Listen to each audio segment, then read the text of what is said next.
Assalamualaikum, apa kabar teman-teman semua? Semoga selalu dalam keadaan sehat, amin. Ketemu lagi dengan aku, Imelda. Sebelumnya aku ucapin terima kasih yang sudah klik video aku dan terima kasih yang sudah subscribe.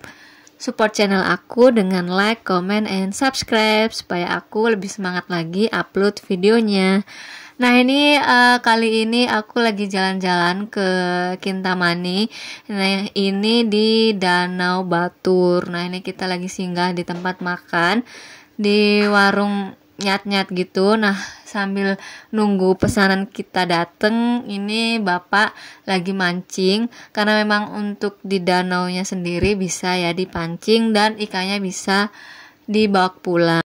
Oke teman-teman, jadi di video kali ini aku mau bahas work-life balance atau keseimbangan kehidupan kerja. Kehidupan kerja dan personal yang tidak seimbang dapat memicu stres dan membuat kita pekerja menjadi cepat kelelahan di tempat kerja. Di satu sisi, karyawan bisa terlalu sibuk bekerja sampai mengabaikan kehidupan yang dimiliki di luar kantor. Di sisi lain, bisa pula pekerja terlalu berfokus pada kehidupan pribadi sampai tugas dan tanggung jawab di kantor terabaikan. Kedua hal tersebut tidak bisa dibiarkan karena dapat mempengaruhi aspek kesehatan fisik dan psikis pekerja. Nah, apa aja yang harus dilakukan agar kita bisa mencapai titik work-life balance atau keseimbangan kehidupan kerja?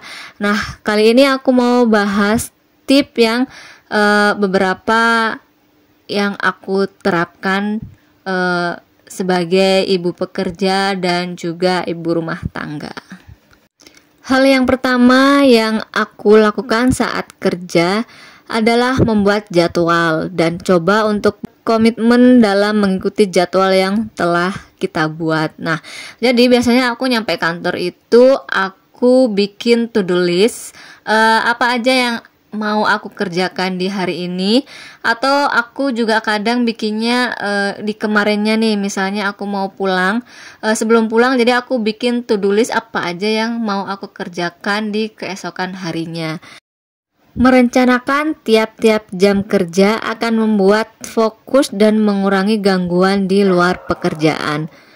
Selain itu, juga bisa menjadwalkan hobi hingga waktu untuk makan dan ataupun tidur. Ini akan menjaga untuk tidak bekerja saat jam kerja telah usai. Jadi kalau misalnya kita udah bikin jadwal atau to-do list, kita komitmen dengan to-do list yang sudah kita kerjakan, jadi kemungkinan besar itu kita fokus dalam bekerja, jadi masih punya waktu yang luang kalau misalnya kita mengikuti to-do list yang sudah kita bikin.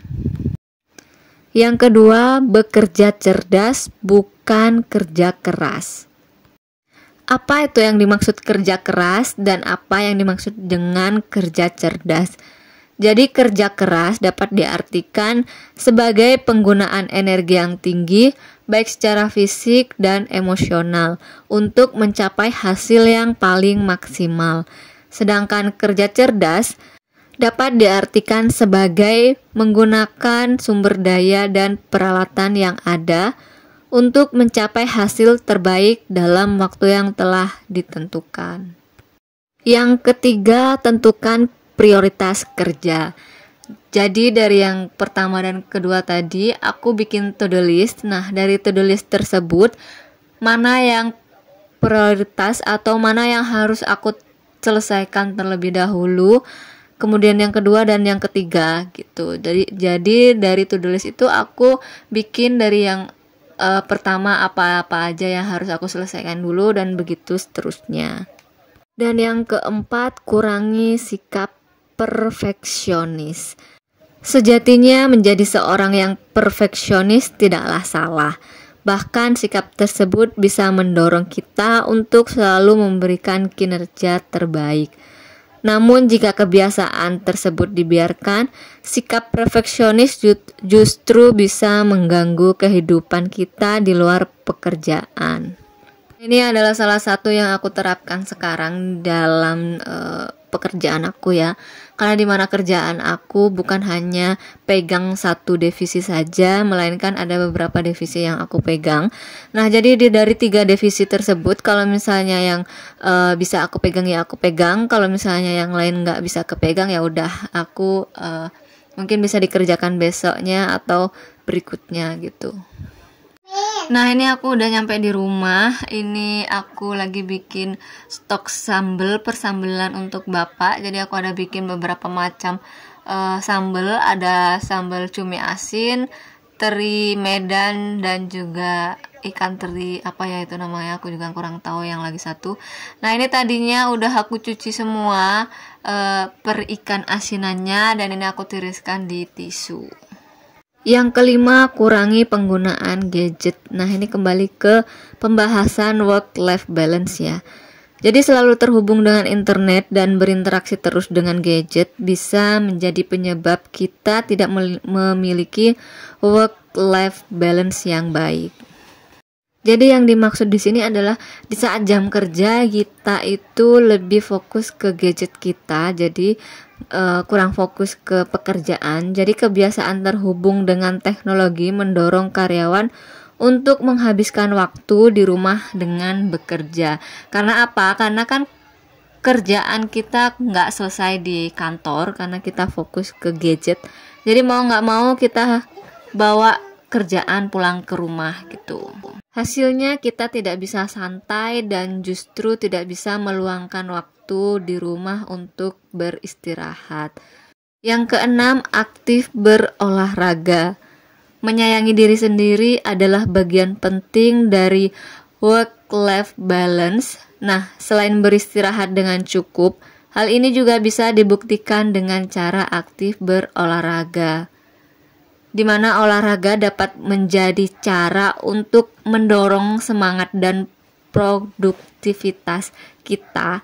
Nah, contoh olahraga yang bisa ya teman-teman lakukan jogging ataupun bersepeda, dan juga bisa meditasi. Nah, meditasi ini juga bisa menjadi aktivitas untuk menjaga kebugaran tubuh. Sejatinya tujuan utama olahraga adalah agar kita menjadi lebih tenang dan fokus dalam semua hal yang akan kita kerjakan. Nah, itu beberapa tips yang bisa aku berikan ke teman-teman atau sharing sama teman-teman gimana aku membagi waktu untuk mendapatkan work-life balance atau keseimbangan kehidupan kerja.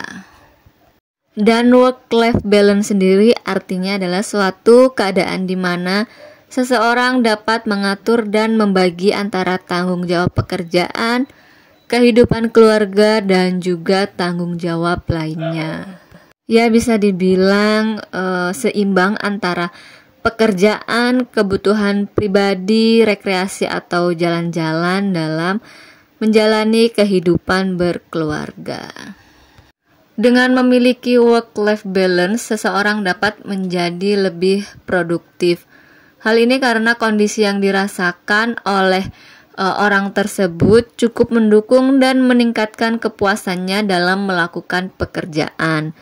Selain itu juga menjadi lebih kreatif karena memiliki waktu, energi, atau modal lebih untuk melakukan hal yang kita senangi. Nah, ini sambelnya juga udah selesai aku masak. Nah, itu aku udah campurkan ikan asinnya langsung ke sambal. Nah, untuk sambalnya sendiri aku pakai cabai rawit, beberapa tomat, cabai besar, dan ditambahkan totole dan juga gula pasir. Untuk garam aku nggak kasih karena ini kan ikan asin, jadinya udah asin dari si ikannya. Nah, ini udah selesai persambelannya. Jadi sekian dulu video kali ini, semoga bermanfaat. Jangan lupa like, comment, and subscribe. Bye bye. Assalamualaikum.